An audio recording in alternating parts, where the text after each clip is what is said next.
Is it just me, or does Far Cry 6 not make a lot of sense?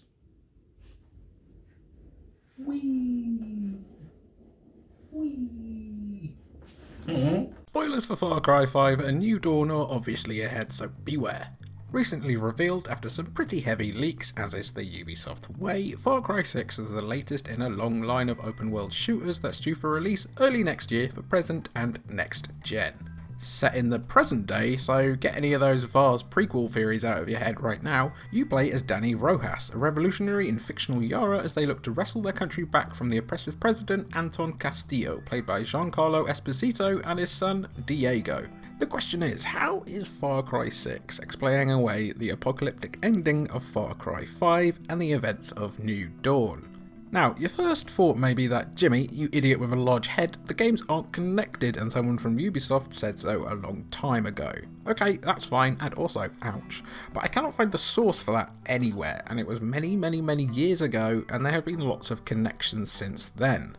After battling with the charismatic cult leader Joseph Seed across Hope County, the protagonist has two options: walk away and then presumably die anyway because of brainwashing or something, or go to arrest Seed and find that a nuclear bomb goes off, leading to them then taking refuge with Seed as the world crumbles. The latter is the canonical ending, the spin-off Far Cry New Dawn picking things up 17 years later as you are plopped down into a very pink post-apocalypse to battle the twins, with Seed later showing up again, as well as the protagonist of Far Cry 5. The game goes a little off the rails as you eventually gain superpowers, but because why not, I guess, yeah? This writing looked like it had clearly backed Far Cry into a corner in the same way that Saints Row had no conceivable way of following up the madness of Saints Row 4, which saw you battling aliens as a superpowered president inside a simulation. Okay, so maybe 5 and New Dawn weren't quite as outlandish as that, but it was a big question mark as to where the franchise could go next after those twists. The answer? Apparently just completely ignore them. With Far Cry 6 being set in the present day, it seems that Far Cry stories aren't as connected as we may have thought. Maybe. There are Easter eggs throughout the series that tie things together, one of the most famous showing a connection between Primal and 4, but it appears that they're maybe looser than we imagined. There is, of course, Herc, who appears in most Far Cry games and is the weird and annoying anchor to everything going on. Perhaps he's supposed to be more of a wink and nod character, rather than someone to ground all the different narratives. Kind of like Johnny in Metal Gear Solid. But there's also Willis Huntley, who turns up in Far Cry 3, 4 and 5. So what does this mean? Is Far Cry 6 not connected, or is it? Is Far Cry at all connected? It's a bit confusing. While officially in the past they've said it isn't, maybe they've changed their tune. And maybe Far Cry 6 is set in a post-apocalypse. It might be the case that Yara, the fictional setting for Far Cry 6, was one of the places left untouched by the nuclear fallout. We only really see the United States in New Dawn, so it could be that the nuclear war didn't affect everyone around the world. A little more weight is added to this with the fact that President Castillo wants to build a paradise, suggesting some kind of haven from the rest of the ruined world. That also might explain why the country is frozen in time, as mentioned in PR materials, as well as why the citizens of Yara feel so antagonised by El Presidente's iron fist method of ruling.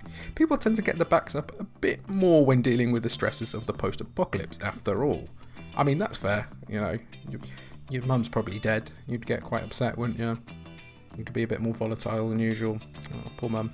For that theory to make sense though, you'd think that it would have been alluded to a bit more than from what we've seen of the game so far. I've scoured the CGI trailer and the website for some hints of the post-apocalypse and have come up pretty much empty-handed. The only real hint is the appearance of a poster that says Reconstrua el Par...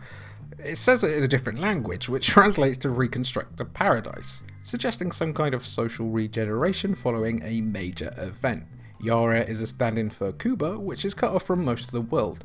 Is it, therefore, unreasonable to suggest that Yara's independent nature might have excluded it from nuclear warfare? It will be pretty interesting to see how Far Cry 6 explains the events of Far Cry 5 and New Dawn the closer we get to its release, or if it just doesn't bother at all.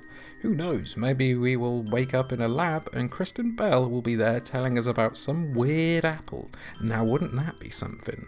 I hope you enjoyed this weird kind of silly theory. If you did, or if you have any thoughts yourself on Far Cry 6, let me know down below. I'm pretty excited for the game, but I just want to know where it's set and how it's explained in Far Cry 5. It's kind of strange. There is definitely connection in the world, even if it's not like everything is exactly connected, like an A, B, C, D.